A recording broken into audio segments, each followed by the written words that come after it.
लाल बलुआ पत्थरों से बनी ऊंची ऊंची दीवारों के पीछे कैद है हिंदुओं की आस्था का वो पेड़ जिसके दर्शन मात्र से ही हर मन्नत पूरी हो जाती है। उसी प्रयागराज के संगम तट पर बने किले में 5 सदी से कैद है वो दिव्य पेड़ जिसका रहस्य उतना ही गहरा है जितनी इसकी जड़ें। সনাতন ধর্মের মানুষেরা বড় বটগাছকে অক্ষয় বটগাছ বলে থাকেন। আমাদের লৌকিক সংস্কৃতিতে বড় বটগাছের পুজো করার রীতি লক্ষ্য করা যায়। যদিও ভারতবর্ষে বটগাছ ছাড়াও তুলসী এবং অশ্বত্থ গাছের পূজার চল আছে, কিন্তু আপনি কি জানেন যে ভারতে একটি এমন অক্ষয় বটগাছ আছে যার রহস্য মানুষকে দিনের পর দিন অবাক করে দিচ্ছে? কলিযুগে এই বটগাছ কোন ভূমিকা নিতে চলেছে আর কেন এটা সবার চিন্তার কারণ হয়ে দাঁড়িয়েছে? কোথায় এই বটগাছ? আসুন জেনে নেওয়া যাক। তার আগে সবাই কমেন্ট বক্সে হর হর মহাদেব লিখতে ভুলবেন না। সকলকে পুরাণ কথা নতুন একটি ভিডিওতে স্বাগত। আজকে আপনারা জানবেন সবচেয়ে রহস্যময় অক্ষয় বটগাছ সম্পর্কে।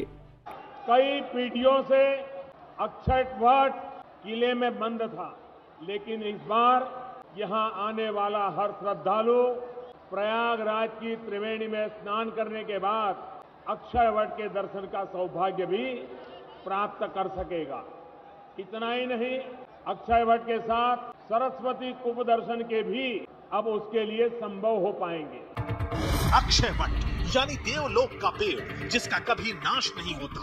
दिन महीने साल और सदियां बीत गई, लेकिन ये दिव्य पेड़ उसी तरह मौजूद है। वक्त के साथ अक्षय वट की जड़ें और गहरी समाती गई। ভিডিওতে এগোনোর আগে সবাই কাইন্ডলি আমাদের চ্যানেলটি সাবস্ক্রাইব করে নেবেন। প্রয়াগরাজ, ভুবনেশ্বর প্রভৃতি তীর্থস্থানে এক একটি বট বৃক্ষ রোপিত আছে। প্রবাদ রয়েছে যে এই সকল বট গাছে মৃত্যু নেই। অনেক সময় হয়ে গেছে, তবুও ঝড়ে একটি শাখাও ভাঙে না, রোদে একটা পাতাও শুকায় না। ভক্তিপূর্বক ওই সকল বৃক্ষে জল সেচন করলে অক্ষয় ফল লাভ হয়। প্রয়াগের অক্ষয় বটগাছ এখন কেল্লার ভেতরে গিয়ে উঠেছে। জগন্নাথপুরীতেও রয়েছে সুধনা অক্ষয় বট। প্রয়াগের অক্ষয় বট অতি প্রাচীন বৃক্ষ। আগেকার সময়ে ওই গাছ খোলা স্থানে ছিল, ক্রমে চতুর্দিক মৃত্তিকায় ভরাট হয়েছে, সুতরাং বৃক্ষটিও নিচের দিকে পড়েছে।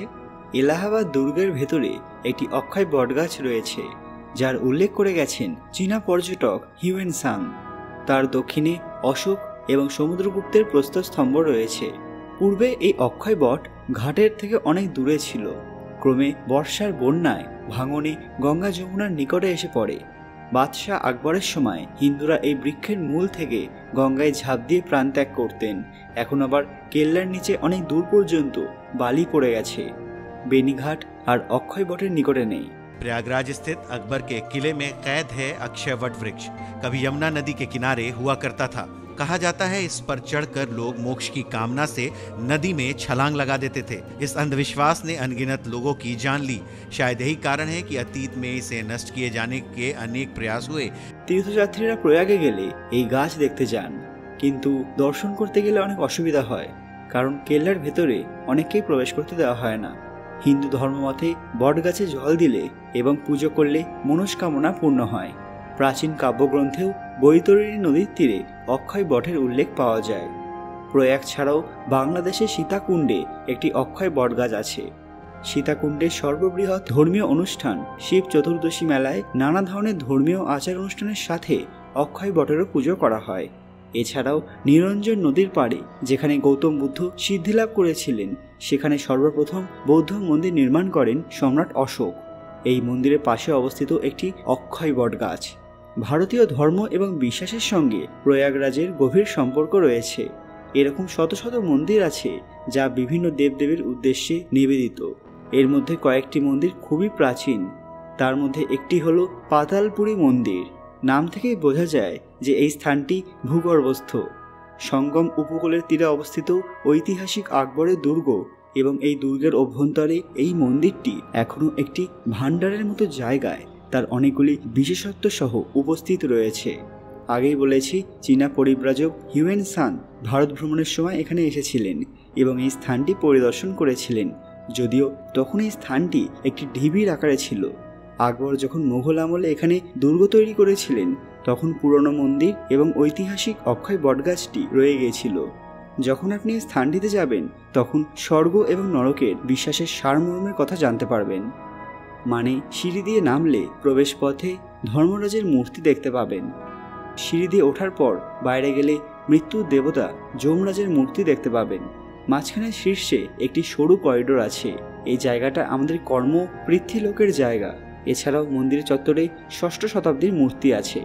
দেওয়ানগণের দেওয়ালও আছে যা আকবর দ্বারা আবৃত ছিল। ত্রেতা যুগে যেখানে মা সীতা তার কাকন দান করেছিলেন সেই স্থানটিও এখানে রয়েছে। তীর্থস্থানের রাজা প্রয়াগের মূর্তিসহ ভগবান তার অর্ধনারীশ্বর রূপে উপবিষ্ট। এখানে ভগবান শনিকে উৎসর্গ করা একটি অবারিত শিখা রয়েছে যা 12 মাস ধরে জ্বলতে থাকে। সরস্বতী কূপ এবং অক্ষয় বটগাছ এখানে রয়েছে যা মানুষকে আকৃষ্ট করে। সর্বোপরি ভক্তরা এই জায়গাগুলি দর্শন করতে মুখিয়ে থাকেন। আমরা যদি অক্ষয় বটের কথা বলি তাহলে এটা হলো সেই পবিত্র বটবৃক্ষ যাকে কখনো ধ্বংস করা যায় না। এটি 4 যুগ অর্থাৎ সত্য, ত্রেতা, দাপর এবং বর্তমানে কলিযুগেও এখানে বিরাজমান।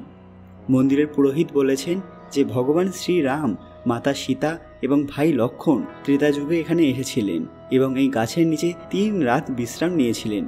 এর সাথে এটাও বিশ্বাস করা হয় যে যখন পৃথিবী ধ্বংস হবে, সর্বোপরি সমগ্র বিশ্ব, সমগ্র সংসার নিমজ্জিত হবে, সেই সময়ও অক্ষয় বটের অস্তিত্ব অটুট থাকবে। সরস্বতী কূপ বা যাকে কাম্যকূপও বলা হয়, সেই জায়গা যেখানে আগে মানুষ ঝাঁপ দিয়ে প্রাণ দিত, তারা বিশ্বাস করত এর জলে মোক্ষ প্রাপ্তি করা যায়। আকবর তার রাজত্বকালে এটি ঢেকে দিয়েছিলেন। বর্তমানে এই স্থানে শুধু কূপের আচ্ছাদিত অংশ দেখা যায়। আপনি যদি কখনো এই স্থানে যান, একটি বৃত্তাকার স্থান দেখতে পাবেন যা লাল রঙে চিহ্নিত করা হয়েছে। কথিত আছে যে এটি সেই সরস্বতী কূপ যা আকবর তার রাজত্বকালে আবৃত করেছিলেন। এই জায়গাটির সাথে সম্পর্কিত এমন অনেক গল্প রয়েছে যা আপনার কাছে খুবই আকর্ষণীয় মনে হতে পারে। খুব প্রাচীন ভাস্কর্য এবং কাহিনী এখানকার মানুষকে আজও আকৃষ্ট করে। বন্ধুরা, আপনারা কি কখনো প্রয়াগের এই মন্দিরে গিয়েছেন? সেখানে গিয়ে এই অক্ষয় বটগাছে দর্শন লাভ করেছেন? সেটা অবশ্যই কমেন্টে জানান। আপনাদের কি মনে হয় কলিযুগের অন্তিম কাল পর্যন্ত এই বটগাছ থাকবে এবং সর্বোপরি এর কোন ভূমিকা থাকতে পারে? আজকের ভিডিওটি অবশ্যই লাইক করবেন এবং কমেন্ট বক্সে হর হর মহাদেব লিখতে ভুলবেন না। আরও এরকম অজানা তথ্য পেতে পুরাণ কথা অফিসিয়াল চ্যানেলটি মনে করে সাবস্ক্রাইব করে নেবেন। আজকের ভিডিওটি অবশ্যই শেয়ার করতে ভুলবেন না। খুব তাড়াতাড়ি ফিরে আসবো নতুন একটি দরকারি ভিডিও নিয়ে। ততক্ষণ আপনারা এই ভিডিওগুলি দেখতে পারেন। ধন্যবাদ।